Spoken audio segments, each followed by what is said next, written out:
What do you carry in your field pack? Let me show you what I carry.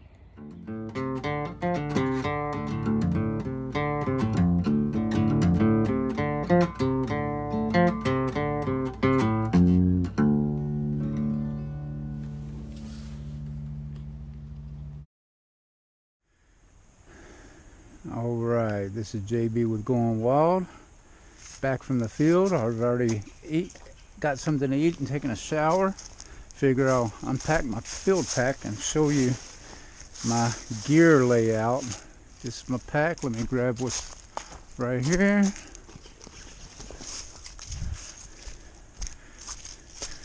This is my food bag, a mat to sit on, and my fleece. I keep the fleece on the outside of my pack just because I like to wear it and have it easily accessible if I need to wear.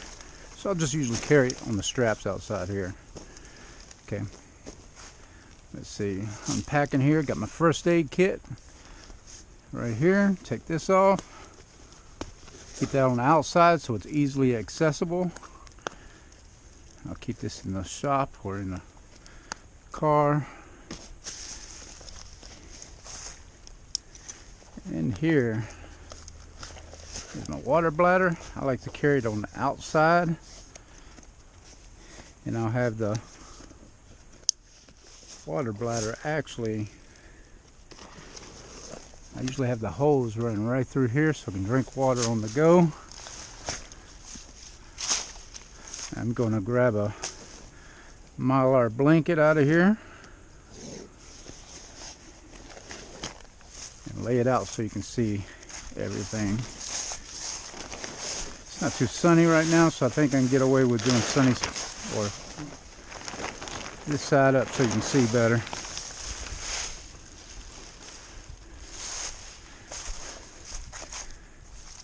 Trying a new system of filming.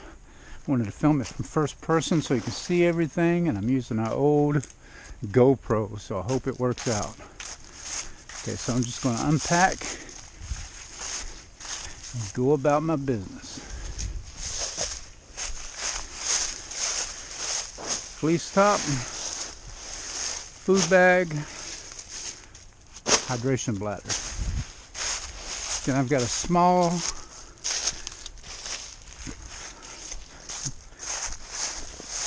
bag there for electronics.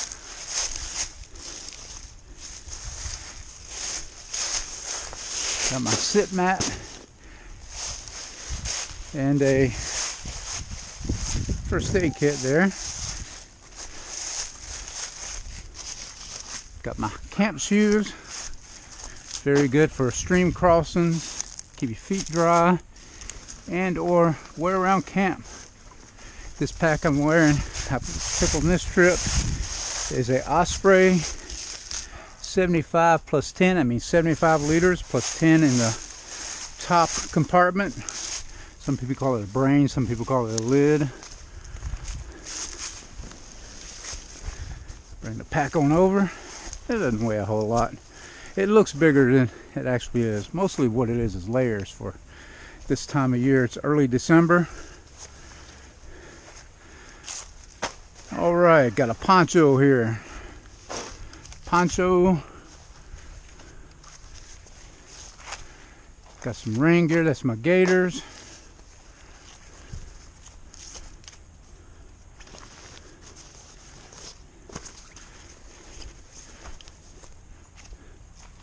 Got a tarp right there.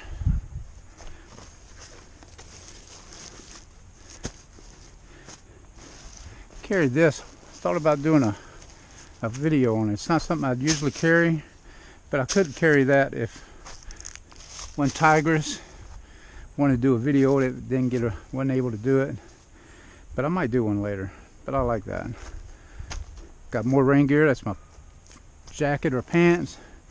Here's my pants, I think, or jacket. They're rolled up. It's hard to tell. Got my contractor bag here. Unload the tools. Got a saw, a Boreal Agua 24 rather. Agawa Boreal 24. That's it. Keep those strapped to the side of my pack here. Got the tent poles for the one Tigris.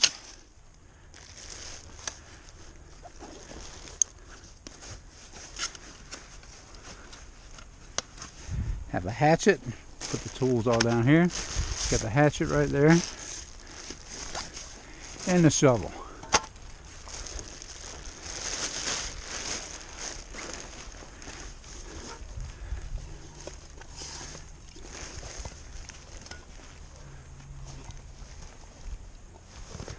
Have a water bottle here with a GSI nesting cup. It's an Nalgene bottle there. I believe it's stainless steel.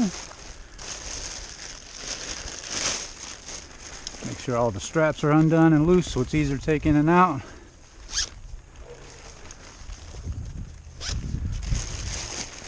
There we go. Alright, clothing. Got an extra shirt.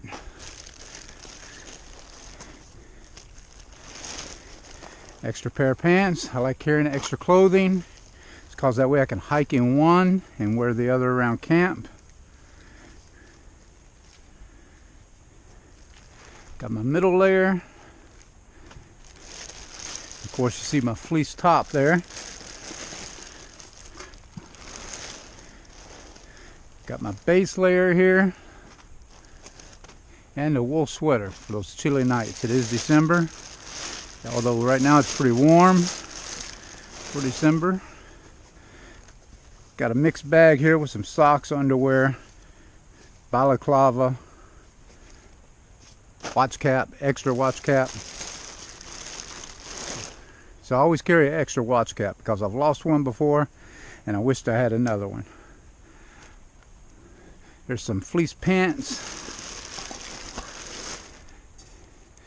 And I've got a skillet there. I'll get into that later. And that's it as far as the big contractor bag there. Got another separate bag here. See if that's showing up.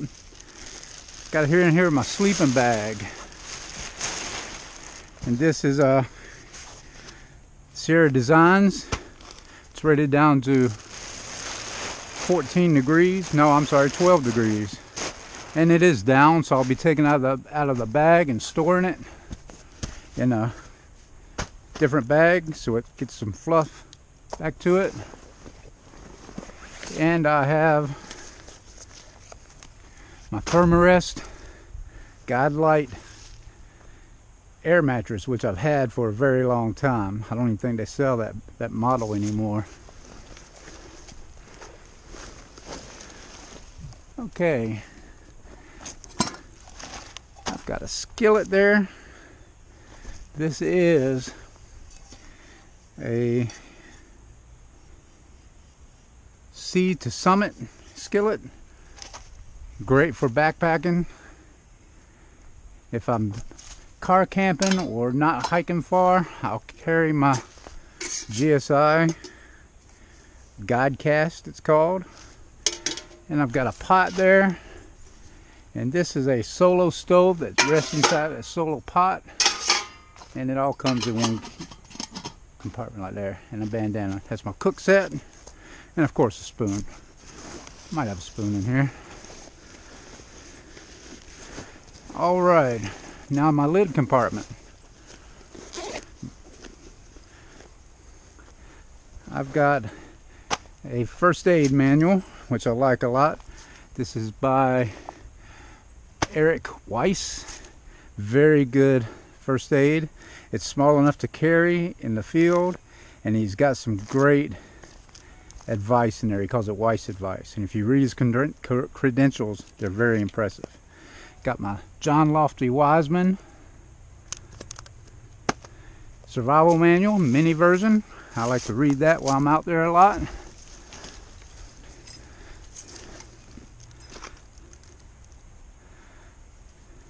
I have some bungee cords. Those are good for quick poncho setup, for quick rain. Got some 550 cord there, making sure that shows up. I have a metal match and some climbing webbing. I do have a GPS there. Got it in a bag to keep it from, let me show it. Got it in a bag to keep it from getting scratched up. I like a GPS. It's good to have a backup system for navigation. Not only that, but if I need to know my current position, it's so much easier to use that than to sit there with a map and figure it all out. And honestly, I didn't even have a map for this trip, so that way in an emergency situation I can give search and rescue or medical response a accurate location. Okay, I've got my hand saw, small saw there. Got some tent stakes. Brought those for the one Tigris. Brought some extra P-cord this trip. You ought to be filming some stuff. These are my cords for my main tarp. Brought some bank line, just in case I wanted to do something with it. And I always like to bring some Beavercraft. I'll open that up. Got a spoon set there, pretty much. Beavercraft carving knives. I have a Scotch eye there. Took it out of the pouch so you can see it. Have my soap and bleach. I use bleach not only for cleaning but for water purification. Number 4 on the setup there on the guidelines. And inside my first aid I should have my protractor and my compass for drawing out. And I believe that gives us an empty pack for the gear layout. So you see everything right there. It's not really that much. I've had somebody remark on, oh, you carry everything in the pack. It's huge. But it's not really that. It's mostly layers because it does get cold. I am prepared for anything. I do hike quite a distance from the car. So I'm not just like an hour in. I'm beyond an hour in. I go as far as I feel like going. I don't put pressure on myself to hike a certain distance. I just go wherever it takes me. Oh, in my pocket here, I also have a compass and my Leatherman tool. I like my Leatherman tool a lot. I use it all the time. I think a sheath knife and a Leatherman tool is a good combination. This time I took my military aircrew survival knife, which I love. It's actually inside, still hooked to my pants. I jumped in the shower, and so this is it, other than my sheath knife. And of course my camera stand, which I carry in a day pack on my front. Some recording materials. I'm curious how this GoPro works. I'm hoping it works out pretty good. I've got some big plans for it as far as some teachable moments. Get a better close-up. It's not as much as people might think. They see a fairly big pack, 75-liter pack. It looks fairly full, but it's not too heavy. And it keeps me young. But I like to be ready for bad weather, ready for if I want to hike further. And that's the basic gear that I carry all the time as far as winter time anyway, or cold weather. And I'll carry that all the way through April, because April will fool you. I've been fooled many times by April. And I remember one April, me and the guys working with, we were in an area, northwestern North Carolina, I guess it would be. And it was April, and it had already been warm weather. I mean, we'd already had a tan and stuff like that, and sunburn a little bit, and been warm for a few weeks. And so we were up there, and one night it started to snow, and the clients all had warm weather gear by then. And me and my co-staff, we had warm weather gear, so we called it in, said it's snowing, can you bring out some gear? And the next day they brought out some cold weather gear for the clients, but they didn't bring anything out for me and my co-staff. And so we froze for the rest of the shift. We stayed up. That's the only time I've ever used a warm buddy, so try to stay warm there. And I don't like a warm buddy. I've said that before. I'm always afraid they'll leak on me. If they leak on you, you're wet and cold. And they only last for a little while. They don't last all night. Stay warm. And so this is JB. Remember to hit like and subscribe. And if you want to see some information, if I have any knowledge of it, I'll be happy to share it. And get outside, go wild.